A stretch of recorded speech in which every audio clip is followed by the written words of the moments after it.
1절부터 10절까지의 말씀입니다. 누가복음 24장 1절부터 10절까지의 말씀입니다. 교독해서 읽도록 하겠습니다. 1절부터 10절까지의 말씀 교독해서 읽습니다. 제가 먼저 읽겠습니다. 안식 후 첫날 새벽에 이 여자들이 그 준비한 향품을 가지고 무덤에 가서 들어가니 주 예수의 시체가 보이지 아니하더라.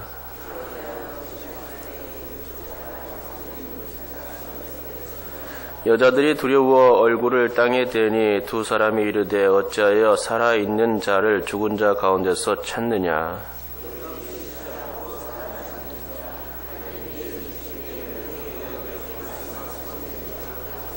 이르시기를 인자가 죄인의 손에 넘겨져 십자가에 못 박히고 제3일에 다시 살아나야 하리라 하셨느니라 한데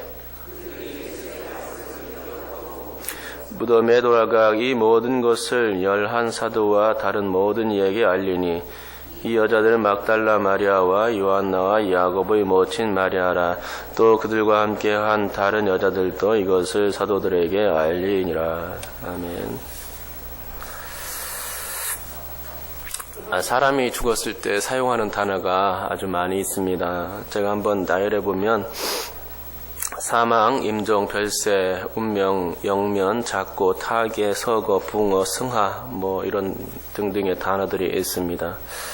그런데 우리나라 교계에서는 이런 단어들에 별로 호감을 갖지 않는 것 같습니다. 대신에 자주 쓰는 단어가 있는데 그게 소천이라는 단어입니다. 소천이라는 단어는 성경에 없는 단어이고 소천했다라는 말 또한 어법상에 맞지는 않습니다. 소명이 하나님의 부르심을 받았다는 뜻이기에 소명받았다라며 수동형으로 쓰듯이 소천이라는 말도 마찬가지로 쓰여져야 합니다. 소천하셨다가 아닌 소천받으셨다라고 써야 어법에 맞는 말입니다.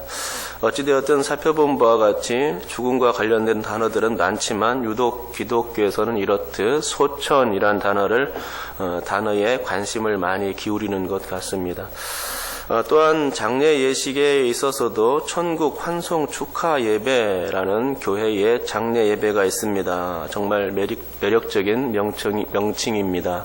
하지만 문제가 있습니다. 무엇 때문에 그런가? 천국 환송 축하 예배를 드린다고 해서 고인이 천국에 가는 것은 아니기 때문입니다. 고인이 하나님의 부르심을 받지 않았을 수도 있기에 그렇게 하면 교인들이나 유가족들을 속이는 꼴이 될 수도 있고 기만하는 것이 될 수도 있습니다. 그래서 이런 명칭을 사용하면 안 된다고 목소리를 높이는 이유가 바로 거기에 있습니다. 기독교의 올바른 장례 문화를 위해선 이런 잘못된 용어나 명칭을 바로 잡아야 한다는 것입니다. 하지만 그렇더라도 이 명칭이 성도들을 혹하게 하는 명칭이면 부정할 수가 없습니다. 그러기에 교회는 그 기대 심리에 부응하기 위해서 천국 환송 축하 예배나 소천이라는 명칭을 사용하고 있는가 싶습니다. 기대 심리라는 말이 나와서 하는 말인데 참으로 기독교는 기대라는 말을 좋아합니다. 기대하고 또 기대하면 그 기대한 대로 그대로 된다는 그런 믿음입니다. 일명 많은 성도들이 이 기대에 기반한 기대의 믿음을 가지고 있습니다. 객관적이거나 정확한 데이터가 없음에도 불구하고 단지 기대하는 것입니다. 하나님께서 모든 것을 다 해 주실 것이라고 믿는 막연한 믿음, 그런 겁니다. 내가 기도했으니까 당연히 들어주실 거라 기대에 찬 믿음, 그런 겁니다. 하나님의 뜻은 전혀 생각지 않고 기대에 부푼 내 생각만 고집할 때가 있다는 것이죠. 기대의 믿음은 행동을 수반하지 않습니다. 그저 막연한 믿음, 내가 믿으니까 구원받겠지라는 자신의 믿음, 그 믿음만을 믿는 믿음이 기대의 믿음이라고 하겠습니다. 어쩌면 소천이나 천국 환송 축하 예배 같은 용어들이 기대의 믿음에 해당됩니다. 천국 가는 것이 기독교인들의 최고의 영광이기에 내가 사랑하는 이가 죽으면 당연히 천국에 갔을 것이라 기대하며 진단 내리는 것이죠. 그런데 천국 가는 것은 누구의 소관입니까? 그것은 하나님의 절대적인 주권 안에 있는 소관입니다. 사람의 생명은 하나님께서 좌지우지하시고 생사화복을 주관하시는 하나님, 그 하나님을 붙들며 기도하듯 구원은 하나님의 뜻 가운데서 이루어지는 일입니다. 인간이 염원한다고 되는 일도 아니요 애쓰고 떼쓴다고 되는 일도 아닙니다. 인간이 기대에 부풀어 이것저것 하나님께 요구한다고 해서 그 결정이 다 이루어지는 것이 아니죠. 하나님께서 결정해 주셔야만 되는 것입니다. 그러기에 기도의 결과대로 다 응답되지 않을 수 있음도 우리는 알아야 합니다. 그러기에 기대치와는 상관없는 결과치가 나올 수 있음도 알아야 합니다. 어쩌면 그게 더 믿음인지도 모르겠습니다. 하나님의 뜻이 우선이고 사람의 뜻이 우선이 될 수 없다는 것을 알아야 한다는 것이죠. 기대하지 말라는 것이 아닙니다. 믿음이 필요 없다는 말을 하는 것도 아니죠. 성도는 당연히 기대하고 소망하고 믿어야 합니다. 단지 제가 말하는 것은 그 기대나 소망이 막연한 것이 되어서는 안 된다는 것입니다. 어떤 뜬구름 잡는 허상이나 환상에 사로잡힌 기대나 믿음이 아니라 기독교 신앙의 기대와 믿음은 정말 실제하는 믿음의 바탕을 두어야 한다는 것입니다. 여러분, 기독교의 신앙은 능력의 신앙입니다. 공허한 신앙이 아닙니다. 허상의 신앙, 허무로 끝나는 신앙이 아닙니다. 상상과 공상만 하다가 환상으로 끝나는 그런 신앙은 더더욱 아닙니다. 기독교의 신앙은 그 자체로 능력이죠. 왜냐하면 우리가 살아계신 하나님을 믿고 있기 때문입니다. 하나님이 살아계시기에 우리가 소망할 수 있고 하나님이 존재하시기에 기대와 믿음이 있는 것입니다. 그러면 신앙이 이와 같이 능력 있는 신앙이 되기 위해서는 어떻게 해야 합니까? 주님을 붙들어야 되겠죠. 아니, 주께서 우리를 붙잡아 주셔야만 됩니다. 주님과 영적 교류가 있어야 하는 것입니다. 그러니까 영성이란 그냥 얻어지는 것이 아닙니다. 주님을 만나기를 갈망하고 또 그러한 시간을 자꾸 만들 때에 영성이 형성되는 것입니다. 영성이 형성된다는 것은 나의 신앙이 자라는 것을 의미하고, 나의 신앙이 자란다는 것은 주님과의 안정적인 관계, 보다 친밀한 관계로 들어가는 것을 의미합니다. 주님과 영적인 깊은 내밀함이 생기게 되면 나는 더 이상 공상과 상상의 세계에서 헤매지 않게 될 것입니다.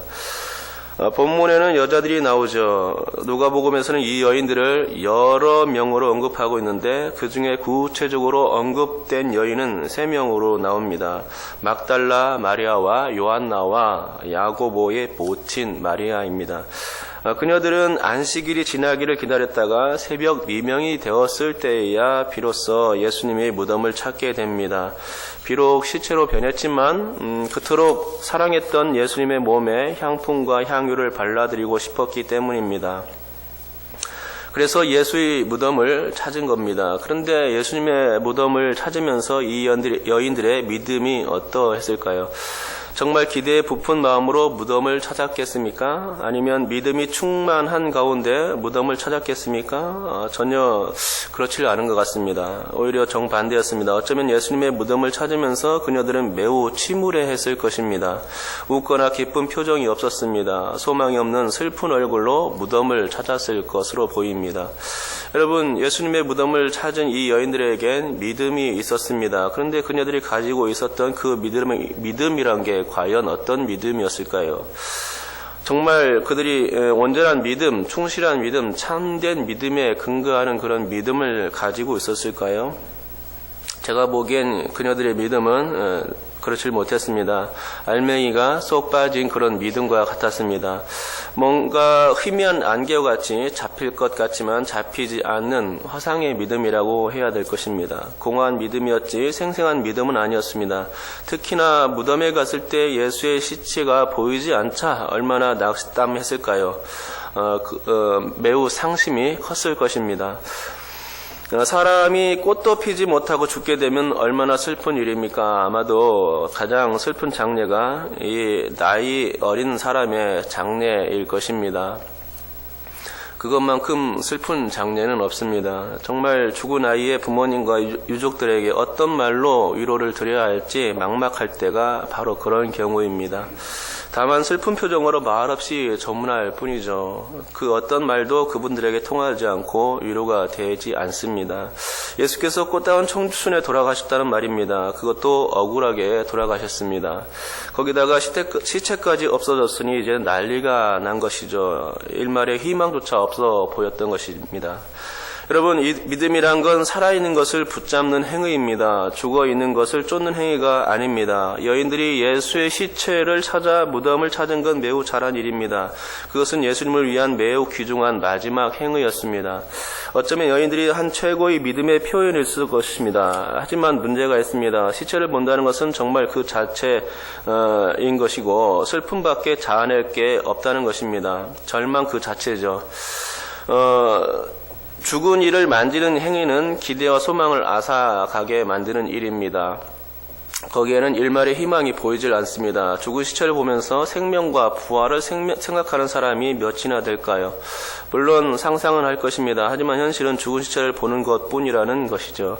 생명과 부활은 죽음을 보는 자들에겐 상관없는 일일 뿐입니다. 생명과 부활은 살아있는 자들과 교감할 때 일어나는 일입니다. 아직 내가 살아있다는 것은 그러니까 소망인 것이죠. 하지만 죽어진 나는 소망을 완전히 상실한 것이 됩니다. 그렇습니다. 여인들이 다시금 소망을 가지게 된 것은 천사들을 만난 그 이후의 일입니다. 예수께서 죽은 자 가운데서 다시 살아나셨다는 그 부활의 소식을 들었을 때 그녀들은 생동하는 소망과 진정한 믿음을 갖게 되었다는 말입니다. 절대 일어날 수 없는 일이 현실이 되었을 때 그 기쁨은 세상의 그 무엇으로도 다 표현할 수 없는 일이었습니다. 여인들의 기쁨이 바로 그러한 기쁨이었습니다. 어찌하여 살아있는 자를 죽은 자 가운데서 찾느냐? 이 말씀은 여인들의 믿음이 잘못되었음을 한 방에 날려주는 충격적 조언이었습니다. 또 여기 계시지 아니하고 살아나셨느니라 하는 이 말씀은 기쁨과 환희의 그런 메시지였습니다. 갈릴리에 계실 때 너희에게 어떻게 말씀하셨는지를 기억하라 하는 말씀은 죽은 예수님을 다시 볼 수 있다는 설렘과 기대와 소망의 메시지가 되었습니다. 인자가 죄인의 손에 넘겨져 십자가에 못 박히고 제3일 만에 다시 살아나야 하리라 하셨느니라는 이 말씀은 여인들이 가져야 할 진정한 믿음이었던 것입니다. 여러분, 우리는 어떤 믿음을 가지고 이 땅을 살아가고 있습니까? 당장 눈앞에 보이는 힘든 현실을 보며 터덕대고 암울한 현실 앞에 깊이 매립된 믿음을 갖고 있지는 않습니까?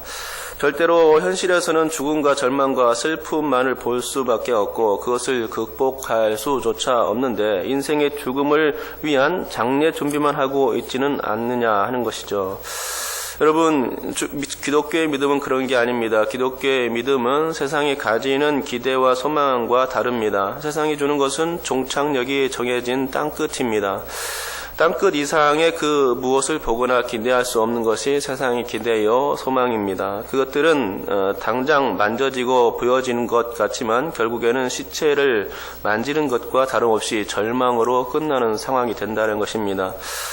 기독교는 세상의 다른 종교들과도 차이를 가집니다. 세상의 종교는 허물을 쫓고 상상의 나래만 펼치지만 기독교의 믿음은 허상이 아니라 실제가 됩니다. 그러기에 바로 거기에 능력이 있는 것이죠. 그러므로 여러분, 오늘 우리는 죽음 너머의 세계를 볼 수 있어야 한다는 것입니다. 무덤을 볼 것이 아니라 빈 무덤을 보아야만 합니다. 무덤은 시체를 보는 절망이지만 빈 무덤은 희망이요 소망이요 기대와 생생한 믿음입니다. 예수님은 결코 무덤에 계시질 않습니다. 예수님은 죽음을 이기시고 3일 만에 살아나셨습니다. 그러므로 우리가 이제 종료주일과 또 부활주일을 맞지 않습니까? 그런 이제 그 종교력을 이제 우리가 이제 맡게 되는데 예수님에 관한 일이죠. 우리는 이 예수님의 고난 그 자체만은 볼 것이 아니라 또 그래서 종료주일, 부활주일 지키듯이 부활주일을 또 예수님을 부활하신 예수님을 볼 수 있어야 된다는 것입니다. 믿음의 실제는 바로 그 부활하신 예수님이죠. 그 예수님을 볼 줄 아는 것이 우리의 믿음이 되어야 하는 것입니다. 살아계신 예수님을 볼 수 있고 만질 수 있고 경험할 수 있는 그런 생생한 믿음, 그것이 바로 살아있는 믿음이라 생각합니다. 우리 가운데, 우리 삶 가운데 여전히 역사하시고 생생하게 우리를 인도하신 그 하나님, 구약에서는 불과 구름 기둥으로 나타나셔서 그들을 인도하셨듯이 지금도 하나님은 예수 그리스도는 우리 가운데 계셔서 불과 구름 기둥같이 역사하시고 우리를 인도하시는 줄 믿습니다. 그렇게 우리 가운데 역사하시는 살아계신 예수님을 믿어야 하는 것이죠. 십자가에 돌아가신 그 예수님으로 끝나서는 안 되는 것입니다. 다시금 부활하여 실제하신, 그리고 우리 가운데 영으로 와 계신 그 예수님을 믿을 때에 우리는 진정으로 소망이 있고 진정으로 우리가 삶의 의미를 그곳에서 바로 찾을 수 있는 것이라 생각합니다. 그러므로 우리가 죽은 예수가 아니라 살아계신 그 예수를 붙들고 소망의 믿음으로 살아갈 수 있기를 주님의 이름으로 축복합니다. 기도하겠습니다. 하나님 아버지 감사합니다. 주님, 오늘 또 이 말씀을 들었습니다. 그 여인들이 예수님의 무덤을 찾아갈 때에 하나님, 그들이 어떤 믿음을 가지고 찾아갔을까요? 죽어진 예수, 빳빳이 굳어진 그 예수를 보려고 가지 않았겠습니까? 그것에서는 절대로 소망이 없습니다. 그러나 살아계신